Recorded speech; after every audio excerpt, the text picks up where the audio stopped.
Welcome to the Slop Farm. Enjoy the video. You start by preparing one avatar and the Vrchat desktop client because you need direct control.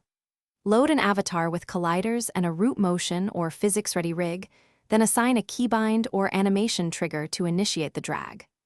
Once done, create a simple continuous animation or constant force that the avatar can apply, and make sure your SDK shows no errors. Do this now so the core systems are ready. You will iterate on forces and timing in the next phase. Next, focus on the mechanics.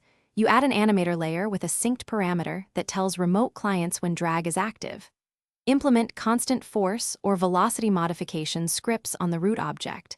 Clamp values to prevent extreme motion and discomfort.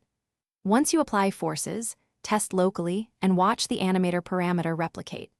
Make sure to smooth transitions so avatars interpolate naturally, otherwise other players see jitter. After consistent local tests, move to small multiplayer tests. To finish, refine blending and add damping so the motion feels smooth. You want predictable, readable movement. Limit drag magnitude and add a short cooldown to avoid physics or animation conflicts, and ensure movement states do not fight each other.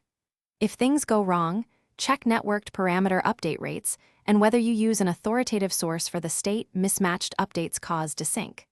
Finally, iteratively test with multiple clients, adjust clamps, and document your tuned values so you can reproduce the setup. Thanks for watching.